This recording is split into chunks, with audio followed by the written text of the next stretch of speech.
ગામની મુલાકાતે ગ્રામજનોને મુદ્દાઓ રજૂ કરવાની તક ન મળ્યાનો આક્ષેપ। લખપત તાલુકાના વિકાસ કામોનું કચ્છ જિલ્લા વિકાસ અધિકારીએ તાજેતરમાં નિરીક્ષણ કર્યું હતું। આ દરમિયાન તેમણે કપુરાશી ગામની મુલાકાત લીધી હતી, પરંતુ ગ્રામજનોનો આક્ષેપ છે કે જિલ્લા વિકાસ અધિકારી તેમજ તાલુકા વિકાસ અધિકારી ગામની મુલાકાતે આવવાના છે તેની પૂર્વ જાણકારી આપવામાં આવી ન હતી, જેના કારણે ગ્રામજનો વિકાસ સંબંધિત પ્રશ્નો અને પોતાની સમસ્યાઓ સીધી રીતે રજૂ કરી શક્યા ન હતા। સ્થાનિક ગ્રામજનોએ જણાવ્યું હતું કે ગામમાં અનેક મુદ્દાઓ, ખાસ કરીને શાળાએ જતા બાળકોને કાચા રસ્તે પસાર થવું પડે છે અને વરસાદી મોસમમાં હાલત અત્યંત ખરાબ થઈ જાય છે। આવા અગત્યના મુદ્દા અધિકારીઓ સમક્ષ રજૂ કરવાની તક ગ્રામજનોને મળી ન શકી। ગ્રામજનોની માંગ છે કે આવનારા સમયમાં આવા મહત્વપૂર્ણ અધિકારીઓ ગામની મુલાકાતે આવે ત્યારે તંત્ર તરફથી પૂર્ણ જાણ કરવામાં આવે, જેથી તેઓ પોતાની સમસ્યાઓ અને મુદ્દાઓ જવાબદાર અધિકારીઓ સમક્ષ રજૂ કરી શકે। હવે જોવાનું રહ્યું કે આ મુદ્દે તંત્ર શું પગલાં લે છે। રિપોર્ટ બાય આદમ નોતિયાર, કચ્છકેર TV news, bureau chief, Lakhpat taluka. નમસ્કાર મિત્રો, હું મોન્ટી ગઢવી, સામાજિક આગેવાન, કપુરાશી। આજે આપને જણાવવાનું છે કે છેલ્લા 3 દિવસથી વરસાદ પડી રહ્યો છે, ત્યારે કપુરાશી ગામની હાલત રસ્તાઓની દ્રષ્ટિએ બહુ ખરાબ છે।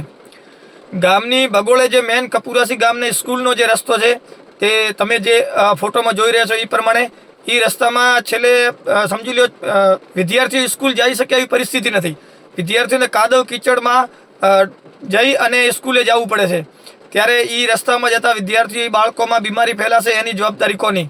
અમે તંત્રને પણ રજૂઆત કરીએ છીએ, ગ્રામ પંચાયતમાં વારંવાર રજૂઆત કરેલ છે, તલાટીશ્રીને પણ કહેલો છે કે આ રસ્તાનું કામ કરવામાં આવે। એના પહેલાં અમે ધારાસભ્યને પણ રજૂઆત કરેલી છે। અમારી ગામનો એ મેન રસ્તો છે જે સ્કૂલ પાસેથી નીકળે છે, સ્કૂલ જવા માટે કોઈ રસ્તો અત્યારે બાળકો નીકળી શકે એવો કોઈ રસ્તો અત્યારે કપુરાશી ગામમાં છે। કપુરાશી ગામના વચ્ચેના રસ્તામાં બહુ ગંદકી ફેલાયેલી છે।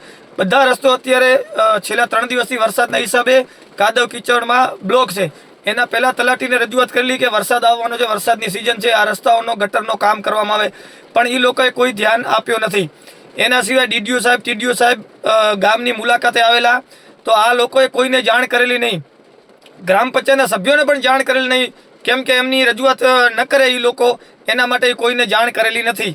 અત્યારે તમે જુઓ છો કે કપુરાશી ગામની બહુ જ હાલત રસ્તાની દ્રષ્ટિએ કાદવ કિચડના હિસાબે બહુ ખરાબ છે, સ્કૂલ જવાનો રસ્તાની હાલત ખરાબ છે। એટલે અમારી તંત્રને અને પદાધિકારીઓને વિનંતી છે કે વહેલી તકે અમારો આ સ્કૂલનો રસ્તો છે જેમાંથી છોકરાઓ બીમાર ન પડે એ રસ્તાનો કામ મંજૂર કરી અને વહેલી તકે એ રસ્તો બનાવવા આવે। તમે શિક્ષણની મોટી મોટી વાતો કરતા હો, નવા પ્રવેશ ઉત્સવ, સ્કૂલોના ઉદ્ઘાટન કરતા હો, પણ સ્કૂલ જવા માટે રસ્તો જ નથી। છેલ્લે કપુરાશી ગામનો એ મેન રસ્તાની ઘણી માંગ, ઘણી પણ આપણે રજૂઆતો કરેલી છે, પણ એનો કોઈ રિઝલ્ટ આવેલો નથી। ગ્રામ પંચાયતને ઘણી વખત મેં જાણ કરેલી છે કે ભાઈ તમે અહીંયા સફાઈ કરી, તમે આ રસ્તો ખુલ્લો કરવામાં કોઈ પણ રીતે, પણ એને કોઈ ધ્યાનમાં લીધેલો નથી। એટલે ખાલી ને ખાલી ફોટોશૂટ કરી અને નીકળી ગયેલ છે। એટલે મારી એટલી જ વિનંતી છે કે વહેલી તકે એ ગામના કામો કરવામાં આવે। ધન્યવાદ।